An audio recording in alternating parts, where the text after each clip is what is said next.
Alright, for some of you guys who don't know, I do live in the northeast region of the United States. Some of you guys may call it Connecticut. I would agree with you. February 8th we got hammered with a ton of snow. But just how much, you ask? You're gonna have to wait on that one. Sorry, I got sun beating over here.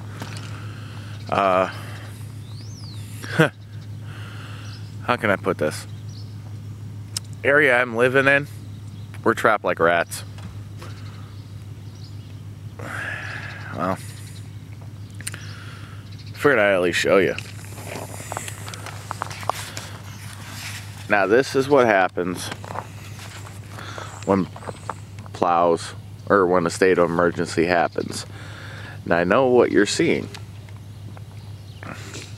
Look at all those piles of snow out in the middle of the road. Now, still haven't seen a plow. And it's, what, 2 days after the storm? But you notice one thing? You see where all those piles of snow are? They are directly behind their cars. But what they don't realize is that's actually illegal. Am I going to stop them? No. You know, is a cop going to come through? No. Only for the reason why the cop can't get through here. So what's going to end up happening? Well, they're just going to get plowed in. Or if we ever get payloader in here. Now here's the other comical part. This is what happens when people decide to drive in a blizzard by my house. You get trapped like rats. Now I'll walk along the side of my neighbor's truck, and again you can still see not a plow has come through.